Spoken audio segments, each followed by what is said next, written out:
Welcome to It Starts With You, where we cut through the noise and get real about the behaviours that shape our lives, both personally and professionally.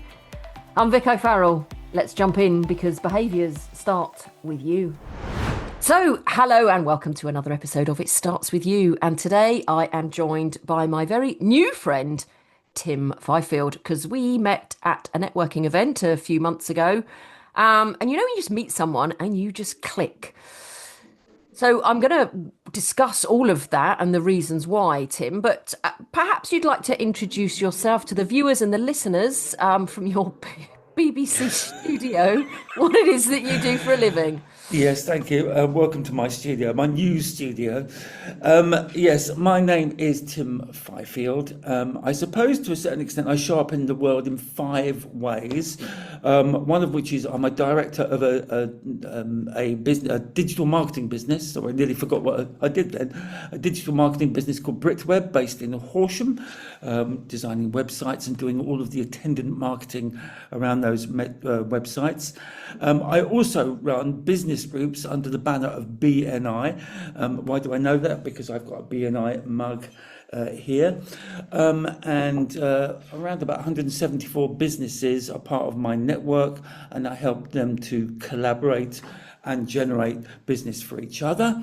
I run a theatre company, CIC, which is charged with the responsibility of 2 productions a year, one of which is a classic piece of theatre, a bit of Shakespeare maybe. And then we also champion new writers, people who've got ideas that they want to bring from page to stage.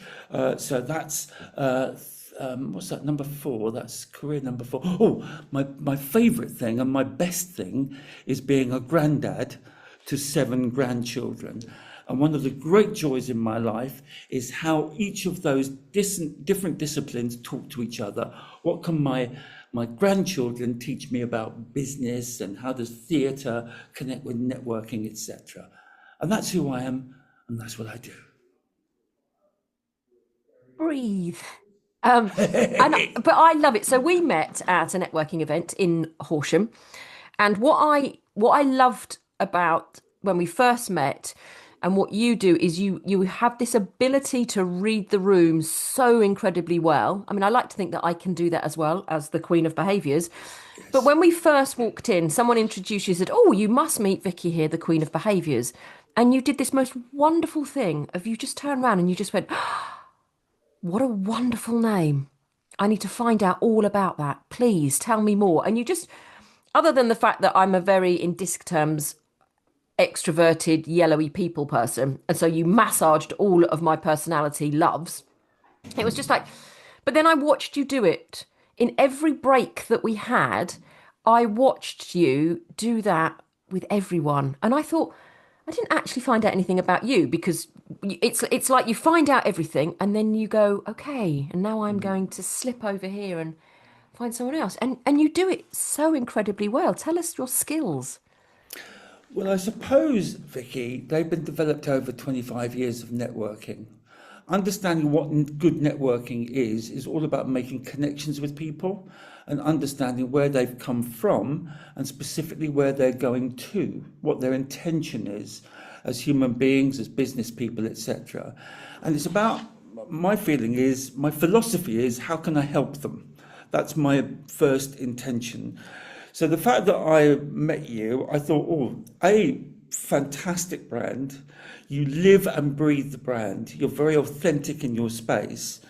And that drew me towards you. So I thought, well, here we are. We've got somebody who's called the Queen of Behaviours, who asks a very interesting and pertinent question. What's it like to be on the receiving end of you? Or words to that effect. So there's already a conversation to be had. And for me, being a connector, a natural connector, it's all about you. It's all about understanding what your motivations are, what your intentions are, and then developing that kind of relationship. The other thing is that I get energy from people. Yeah. I really do genuinely get energy from people. So when I'm in a room full of people, I don't feel scared or apprehensive. I'm excited. I want to know what's going on for people. I want to take the temperature of the room and understand where people are going to and how can I help them. And invariably, if you give something of yourself, you'll get something in return. I suppose you could call it a bit of a tactic, really. It's only when you understand what people are and how they represent that you can make a connection and potentially work together. So the fact that I'm on this podcast is as a result of our conversations, and just making a connection and seeing what can we do together. Together we are greater than the sum of our parts. We absolutely are. We absolutely are. So if I mean, the word networking, people just go, oh, creep, hate it, don't like doing it. And, invariably people go to an event with someone they know, or they'll see someone they know in the room and they stick to them, because striking up a conversation with a stranger is difficult. I mean, us Brits, if we're standing in the queue for the bus, we can always talk about the weather because we love to talk about the weather. But how do you encourage people to go to a networking event or any business event and start talking to complete strangers? Because it's not a natural thing, is it? No. The thing is, I think we overcomplicate it. We have a fear of looking stupid, or not being relevant. There is a sort of a fear around that. But the reality is, when you're in a room full of networking people, invariably, they're the same type of people as you. So certainly in a networking environment, a business networking environment, invariably they're business people. So you've got a common thread between all of those people. So that what do business people talk about? Well, they talk about what's going right, what's going wrong, what their challenges are, what sort of work they're doing. There's many questions that you can open to a complete stranger. Hi, my name's Tim. Your name's Vicky. Hi, how are you getting on? What are you working on at the moment? Boom, straight in. It's an open question. It's a lot easier than people make out. People think, oh, I have to introduce myself and I have to be impressive and I have to have a message, etc. No, just be yourself. And invariably, people would like to talk about what they're working on, what their biggest challenges are. In networking, I often ask 3 questions of people. What's working? What's not working? And what do you need? What's working, what's not working, and what do you need?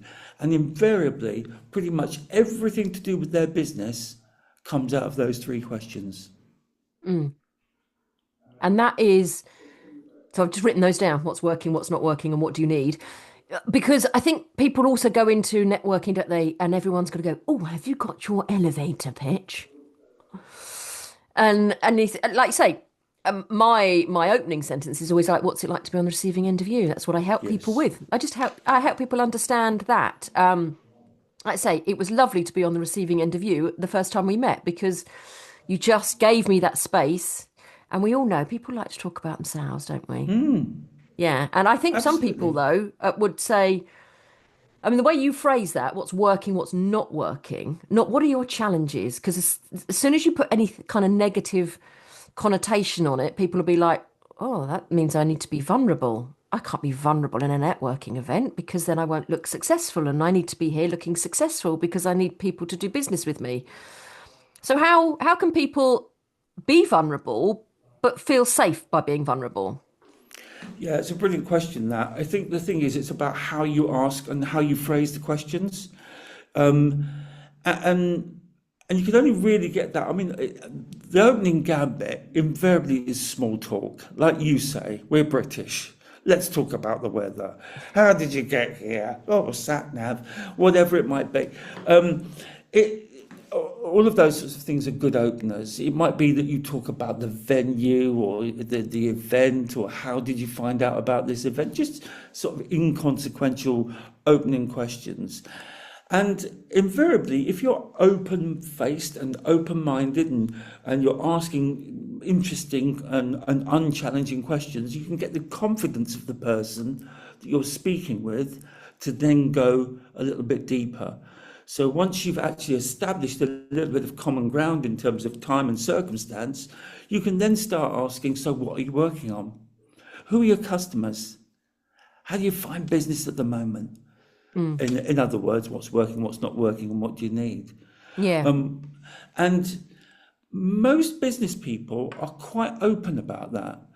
The biggest challenge in networking is people that are coming into a room with a hunting mentality. Oh. They're hunting for business. They want to convert business. It's the old days of when you were a salesperson and your manager would say, how many business cards, how many compliment slips have you collected? It's that kind of thing. Well, it's of no consequence. A business card is just literally a piece of administration. It's not a deal. So it's about how can we make contact? How can we work together? Some of my best business transactions have been with people who have said, yep, you're an interesting person. I don't know what we're going to do, how we're going to connect, but I want to spend time with you. Let's go and have a cup of coffee.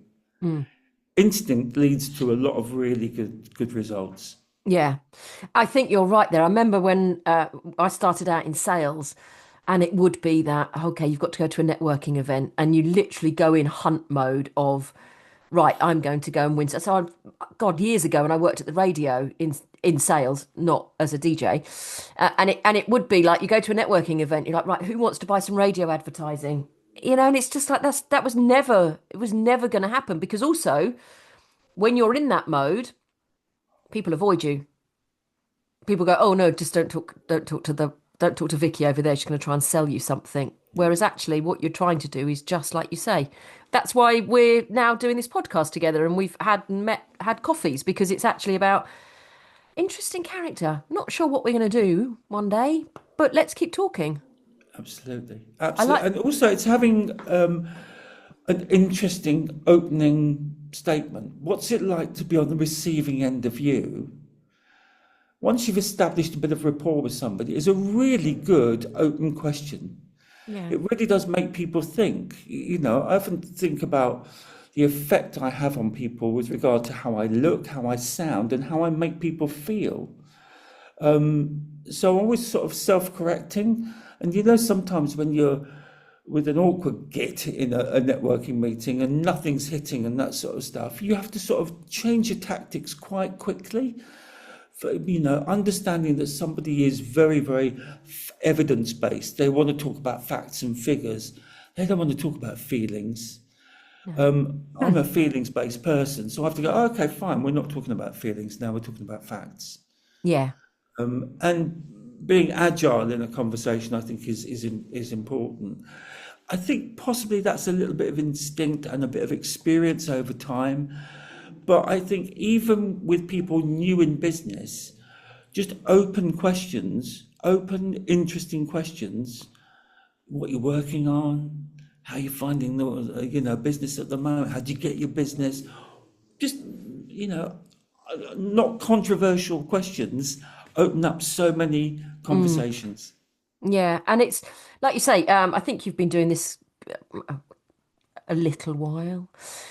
Yeah, the challenge is previous decade, maybe. Previous century. Previous century, yes, previous. So century. I started networking in earnest in 1999. Yeah. Before the millennium bug. That didn't happen. Before the internet. The internet was around, but it was very, very, you could type something into a browser, go on holiday, have 3 children, it still wouldn't have loaded. It was pretty archaic in the old days. 14.4 baud rate modems. If anybody understands what I'm talking about, well, congratulations. Please let me know. You're as old as me. Oh, well, actually, let's bring that into your business then, because that's what you do for a business, isn't it? So how has all of this networking and people reading and room reading helped you grow your business? Well, I was really lucky, Vicky. When I joined my first networks, I think probably, I can't remember, 1999 was when I joined BNI, Business Networking International. It was transformational. So I went to an event in Crawley at the Hawth Theatre, a place that I know very well because I run a theatre company based out of the Hawth. And there were 88 people in the room, 88 business owners and entrepreneurs. And B&I was introduced to me as a business referral network. Let's hit pause so I can tell you how I work with leaders and teams to turn behaviour into results. Have you got a panel session coming up? Panel guests should do more than just fill the time. They should spark change. I bring fresh, practical insights that challenge thinking and inspire action. It starts with you, and together we'll make it happen. And unlike other networks, it's all based on helping businesses to generate business between each other. That's the focus of it. And there are lots of tools and tactics to be able to deliver on that, education and support, etc., etc. I was so enthusiastic to join this network that I think I injured a person on the way to sign up. Fortunately, he did eventually get out of hospital. But the reality was I've not regretted that decision because it's allowed me to build my business. So in the first 3 months, it generated £17,000 worth of business. Wow. Just literally making contacts. Now, at the time, this was pre-Britweb. Britweb is the business I'm a director of currently. So I had a business called Webstart. Natty, Webstart. What's that all about? Starting you on the web. Oh, get it. And it was an amazing thing because the web was quite new. So I was talking to businesses and I was educating them in terms of what the benefits of the web could be for their business. It was all pre-social media, Facebook, Instagram, all of that sort of stuff. That was going to come online many years later, 2003, 2004. So I was talking to businesses who had no idea what the advantage of the internet would bring them. And therefore, there was a lot of interest in it. And I grew my business based around those networks. And so the people that I got referrals and converted into business, they then referred me on to other businesses. And it was a sort of referral bomb, really. It allowed me to connect with lots and lots of people. And that's how I built my business. And that is amazing to hear. And like you say, timing wise, so yeah, in the 90s, I was working for Yellow Pages. That's how old I am. Oh, yeah. Big yellow book that used to you used to have to carry the book underneath you and then actually draw the advert and freehand before you.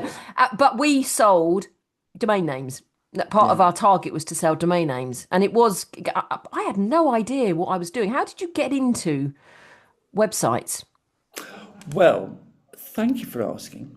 In the 90s, I was doing a lot of songwriting. And I was working in a studio in Oxted in Surrey, 01 Studios, run by a chap called Cos, who is now a woman called Kat. Anyway, that's beside the point. And she had a very early doors website, and the website was designed to showcase the studio for bands and artists that were coming from overseas. So it listed out the facilities, the technology that they were using, etc. And I was really fascinated by that. And at the time, I was actually running a business selling electronic components, which was miraculous because I know nothing about electronics, but I've got a nice smile. So I was fascinated about this, and I realised one day that this electronics business would not be sustained for a long period of time because some Far Eastern manufacturers were getting involved, and we were selling American components at the time. So I knew that this had a finite life. I went to a few of my electronic distributor clients and said, do you want a website? Bearing in mind that Cos was going to be, Cat now, was going to be building them for me. They said, what's a website? So I explained what a website was and the benefits, and started to get these websites built. And that's really how it started. And then, of course, over time, the web has developed into this big behemoth of digital communication, which means that we've been talking about to businesses about SEO, paid search, social media, email marketing, online PR, etc., etc., and have built a business out of that initial desire from businesses to get online. Wow. And how many in your team now? 16. 16. And managing all of those different personalities? It's really interesting. I've nicked something from my wife, Mandy Masters, who runs a hairdressing salon, Studio 2 in Horsham, 01403 255 555 if you need a haircut. And she has a thing called the Guidelines to Greatness. The Guidelines to Greatness. And it's a 22-point agreement, team agreement, which they all sign up for. And it's published and it's put on a poster in the team room. And essentially it covers all of the things around how you cure or overcome a team issue, whether it be things like, don't sulk for more than an hour, practice up management. It's about things to do with team and management structures. It's the soft stuff as well as the practical stuff. So it's not about hairdressing tips. It's about what we agree to as a team that we are going to do, how we're going to support each other, but more especially how we're going to serve our guests. And so I nicked that, and we had a session a while back to go through that, to validate whether it worked for us as a business. Now, all of these things are behavioural things, right up your street. So they're things that we commit to, which are in support of our aim, to be happy, to be profitable, and to continue to trade, essentially, and to survive, because it's a very interesting market at the moment. And that really underpins who we are and what we do. Yeah, I love that. I love what you just said there as well. On Mandy's one was like, you can't sulk for more than an hour. Yeah. And it's just like, because, we get it. People have stuff going on in their lives and they might come into work and they've got up late. There wasn't any milk. The kids were playing up the traffic light, and so actually by the time they've actually got to the office, they've gone from happy to downright pissed off and miserable. And they've brought that Yes. into the office. And it's like, well, hold on a minute. I don't think people realise still, even in this day and age, how that then translates around the rest of the room. It's like, oh dear, avoid Vicky today. She's in a bad mood. And then people start going, oh, what's she in a bad? Rather than going, okay, you're not yourself today. What's happened? Come on, let's get this out of you now so that we can have happy Vicky back today. Yeah. I can do it. I can absolutely ruin a room if I go in a bad mood. I don't know, because I know what it's like to be on the receiving end of me. Yes. And I think it's really important to understand that everybody's got their own stuff. Yeah. And we need to be respectful of that in terms of as business owners, but also the team in general. I think it's also really useful for business owners to go on a mental health first aid training course to help understand some of the behaviours that could potentially be really quite damaging, and know how to open up conversations that would be supportive, especially post-lockdown, where we've become quite largely a hybrid business. Working from home suits a lot of people, but for other people it's quite isolating, and it's really interesting once you've actually been on a mental health awareness course. You can begin to see people's behaviours even through a screen. And I've noticed, if because we have a team meet every morning, you might notice that somebody's not responding to what's going on in the room. Mm. They're very monosyllabic. They're looking down a lot. There might be some eye rolling going on. There might be some evidential behaviours that you think, well, okay, after this call, this team call, I'm going to be on the blower. Hello, mate, how are you? How are Mm. things going? Mm. And also to ask the big questions. If you're really worried about somebody, there's no harm in going deep and No, quick. no. And I have done that myself. Because people, like you say, working from home can be quite isolating. I do love a day at home, but I don't like the whole week at home. Fortunately, my business is busy enough that I'm not for a whole week at home. But it's also, I don't think we weren't supposed to be isolated, that the human race is not. So but I love the fact that you're noticing these things and straight away you'll be on the phone.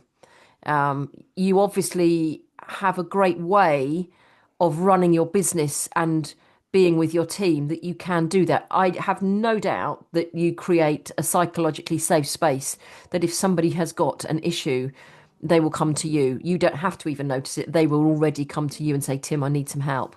Yes, yeah. Yeah, And that open doors policy is really important for me. I'd be very distressed if people thought, oh, I can't speak to Tim about this. yeah. And also, it's exposing some of your own vulnerability as well.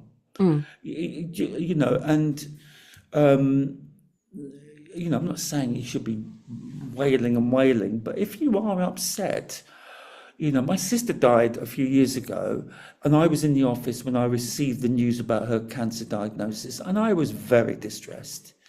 I was very, very distressed. But you know what? The team surrounded me and put their arm around me and lifted me up and honoured my feelings. And that is priceless. mm. So you have to take the credit for being a great leader, creating the organization and the team that you have. Yes. Well, it's not just me. The co-director to this business, the founder of the business, is Dan Purchase, and we have complementary skills. Hmm. Dan is very, very, very good at the pragmatic delivery of projects, and problem solving and getting things done and all of that sort of stuff. I'm more of a person that is about relationship building, and greasing the cogs in terms of making people feel validated, celebrating their successes, thanking them for their talent and their efforts, etc. So it's a great team. And you're absolutely right. That's what complements is, in if I talked like personality dis terms, you are very much the people focus. He's very much the task focused. And you need that. You can't surround yourself in business with people like yourself because, No, well, quite frankly, if I surrounded myself with a load of me's, I'd have to lie down in a dark corner and I'd be exhausted. but wouldn't it be fun? It would be. No, nobody would get any work done. It would just be amazing. Just the conversations that would fire off. What do you think, Vicky? I don't think that, Vicky. What are you saying that, Vicky? Vicky. Oh, it'd be great. Yeah. Yeah. You've read me very well from the day we met. Tim, it's wonderful. I would love to talk to you more, but I am going to bring this one to a close. I feel like with your BBC background, and if you're only listening to this, you've got to go over to the YouTube channel and actually watch it. I feel like I want to do a whole right, so this is the end of the news. Shuffle the papers. Yes. And now the weather. Yes. Another news, weather and travel where you're waking up this morning. Oh, Tim, it has been wonderful. If people want to get hold of you, where is the best place that they can find you? Just Google me, various channels I'm on. So if you Google Britweb, you'll find me there. You'll find an amusing little video of me on the team page. I'll give you a little preview if you're watching this on YouTube. I do a lot of that. And through my BNI networks, just Google BNI Sussex and you'll find my details there. And as always, everybody, I will make sure that I've got all of those details and all of those connections so that I can put them in the show notes so that you can follow up with Tim. Tim, it's been wonderful to have you here. Thank you for joining me. Thank you very much. I've loved it. I'd like to become the king of behaviours. Well, I don't think there is one, so take the title. We could be the Charles and Camilla of the behavioural world. That would be amazing. Oh, I think I'd rather be William and Kate. Oh, yeah, okay. Yeah, okay, deal. Okay, done. Right. Thank you Thanks. for listening. Bye.